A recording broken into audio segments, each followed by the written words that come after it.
Okay. हमने last lecture में देखा था कि कॉम्प्लेक्स नंबर क्या होते हैं। फिर हमने ये देखा था कि कॉम्प्लेक्स नंबर्स में कंजुगेट क्या है, फिर इक्वलिटी देखी थी। अब एक्सरसाइज 1.5 एक्सरसाइज 1.5 को हम देखने वाले हैं कि how to simplify the exercise 1.5। आपके पास क्या है? क्वेश्चन नंबर 1 है कि right the following complex number into a plus iota b for the given order pair. यानी कि आपके पास ऑर्डर पेयर गिवन है, आप उसको a plus B iota form में लिखेंगे।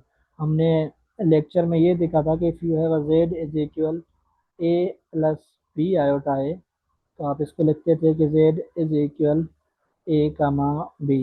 यानी कि जो ऑर्डर पेयर फॉर्म में आपके पास क्या होगा कि वो इमेजिनरी जो साइन है आयोटा वो नहीं होगी। तो सिमिलरली यहाँ पे आपके पास ए जो है वो आपके पास 1 है और बी आपके पास कितना है, 2 है। तो आप इसको लिख सकते हैं कि this is same as 1 plus 2 iota. सही है। और यहाँ पे आपके पास क्या है, 2 कामा 2। हमने ये लेक्चर में भी देखा था कि 2 कामा 2 जो था this is same as 2 plus 2 iota. और 3 कामा 4 किसके इक्वल हो जाएगा, 3 प्लस 4 आयोटा। सही है। दिस इज अ सिंपल, बिल्कुल आसान है। और -1 कामा आयोटा क्या होगा, ये -1 प्लस 1 आयोटा। आप इसको यूँ भी लिख सकते हैं कि -1 प्लस आयोटा। सही है। और ये आपके पास -2 plus 2 iota. That is a simple, बिल्कुल आसान है। आप इसको बिल्कुल आसानी से सॉल्व कर सकते हैं।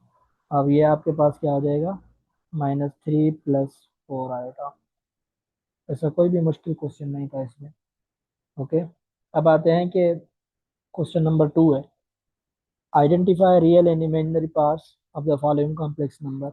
आप लोगों को हमने बताया था कि if you have Z is equal A plus B iota, तो जिसके साथ भी आयोटा साथ होगी वो कंसिडर किया जाएगा कि this is your imaginary part है। ओके।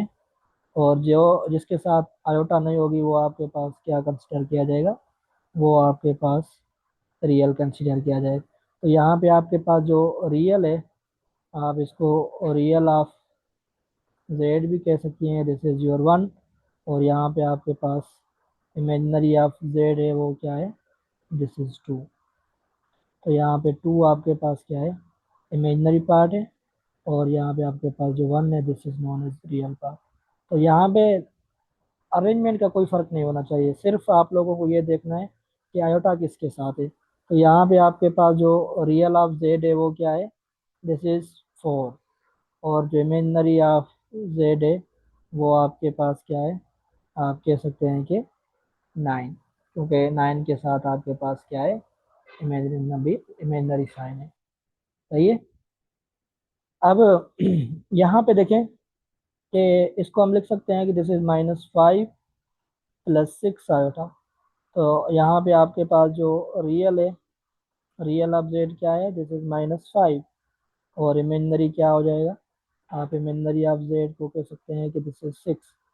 तो अभी एक चीज़ जाहिर होती है कि ऑर्डर पेयर फॉर्म में ए कामा बी जो नंबर है, जो फर्स्ट नंबर होगा वो ऑलवेज रियल है, जो सेकंड नंबर है वो ऑलवेज क्या होना चाहिए, इमेजिनरी। यहाँ पे कोई फर्क नहीं पड़ेगा कि ऑर्डर वो अरेंजमेंट में, यहाँ पे अरेंजमेंट में फर्क पड़ेगा, क्योंकि अगर मैं यहाँ पे यूँ लिख दूँ कि बी कामा ए, तो यहाँ पे जो बी है ना वो कंसीडर किया जाएगा कि वो आपके पास क्या है, रियल पार्ट है। और यहाँ पे आपके पास जो आई ए है वो इमेजिनरी पार्ट कंसीडर किया जाएगा। तो सिमिलरली यहाँ पे रियल जो है आपके पास वो जेड का क्या है, -1 है। और इमेजिनरी पार्ट भी आपके पास जेड का वो क्या है, -1 कंसिडर किया जाए। सही है। यहाँ पे जो रियल पार्ट ऑफ जेड है वो क्या होगा, सेम, इसके साथ आयोटा नहीं है, तो -3/4। और इमेजिनरी के साथ क्या है, दिस इज योर इमेजिनरी, कि आपके पास -4/5 है। सही है।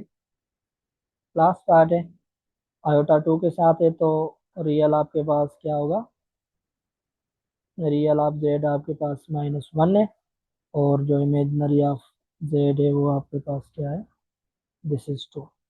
That was question number 2। बिल्कुल आसान था। ओके, अब आते हैं क्वेश्चन नंबर 3 पे।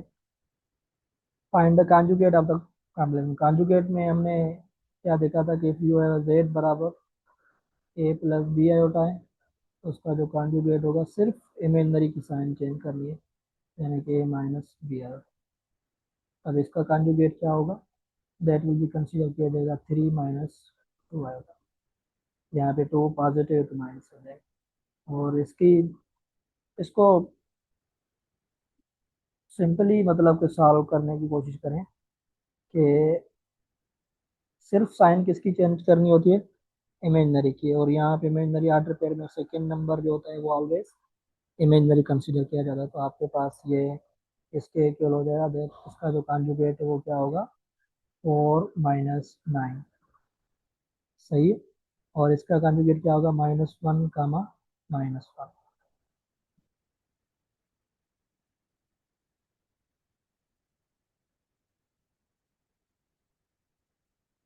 सही है। और आगे चलते हैं, इसका कॉन्जुगेट क्या होगा, 1 प्लस क्या होगा, और इसका कॉन्जुगेट क्या होगा, -3/4। और ये माइनस है तो ये क्या हो जाएगा, दैट विल +4/5 आएगा।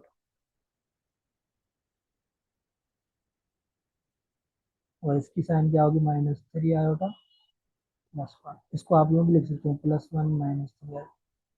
These both are same.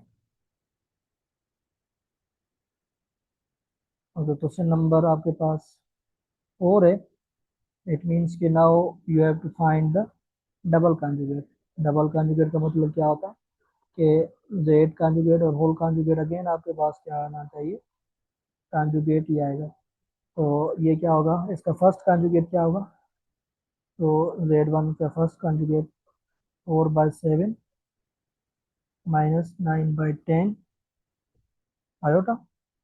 और इसका डबल कॉन्जुगेट किसके इक्वल हो जाएगा, 4/7 +9/10 आयोटा। और ये देखिए अगेन सेम वैल्यू, आप इसको जेड भी कह सकते हैं।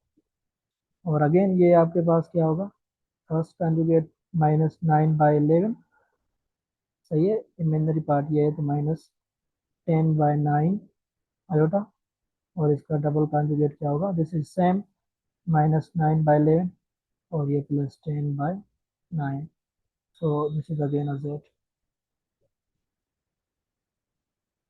तो यहाँ से आप कह सकते हैं कि 1/2 +3 iota first conjugate, and -1/2 -3 iota, this is again Z. This is Z conjugate, and this is double conjugate. यहाँ पे जेड कॉन्जुगेट क्या होगा, 3 माइनस सॉरी 2 - 3 आयोटा। और डबल कॉन्जुगेट किसके इक्वल होगा, 2 + 3 iota, you will get again a Z. सही है। So this is the last. ये आप इसको एज अ होमवर्क कंसिडर कर दें। सही। ये भी आपके पास क्या है, होमवर्क है। Find the value of X and Y. Now you have to simplify something. हमने ये देखा था लास्ट लेक्चर में कि अगर Z1 बराबर है Z2 के साथ, तो जो रियल पार्ट ऑफ Z1 है वो बराबर होगा रियल पार्ट ऑफ Z2 के साथ। और इमेजिनरी पार्ट ऑफ Z1 जो होगा वो इमेजिनरी पार्ट ऑफ Z2 के इक्वल होना चाहिए। तो यहाँ पे आपके पास x रियल है, वो किसके इक्वल होगा, -5 के। और यहाँ पे y आपके पास इमेजिनरी है, तो यहाँ पे 5 इमेजिनरी। तो x की वैल्यू -5, y की वैल्यू क्या है, 5। जिस तरीके से हमने एग्जाम्पल पे देखा था कि x² यहाँ पे किसके इक्वल हो जाएगा, 16/9। तो स्क्वायर बोथ साइड कर दें, तो स्क्वायर रेडिकल में कैंसिल, बाकी क्या बचेगा, एक्स इज इक्वल रेडिकल 16 मतलब 4 डिवाइडेड बाई 3, प्लस माइनस भी कर सकते हैं यूज। और वाई स्क्वायर किसके इक्वल है, 9/25, स्क्वायर बोथ साइड।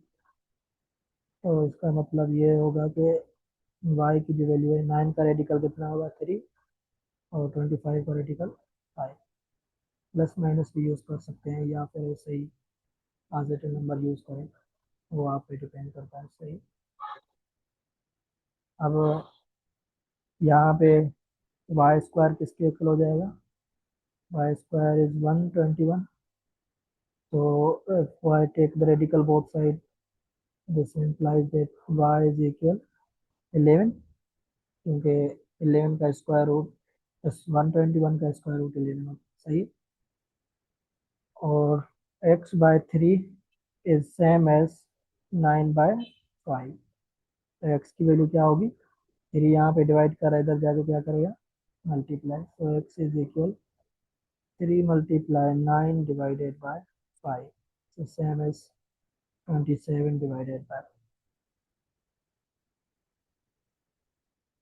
लास्ट है radical 5 divided by 3, x is same 6 radical 3 divided by radical 2। तो यहाँ पे आपके पास 3 डिवाइड कर रहा है, इसके साथ क्या करेगा, मल्टीप्लाई। x बराबर 6, 3 मल्टीप्लाई 6 रेडिकल 3 डिवाइडेड बाय, और 5 यहाँ पे x के साथ मल्टीप्लाई करेगा, यहाँ पे डिवाइड करेगा। तो यहाँ से आप कह सकते हैं कि x की जो वैल्यू है 18 रेडिकल 3 डिवाइडेड बाय रेडिकल 10। और भी सिंप्लीफाई कर सकते हैं, मगर छोड़ दें अभी। और y की वैल्यू किस तरीके से फाइंड करेंगे, -3 by radical 2, y is same as 2 radical 2 divided by 5।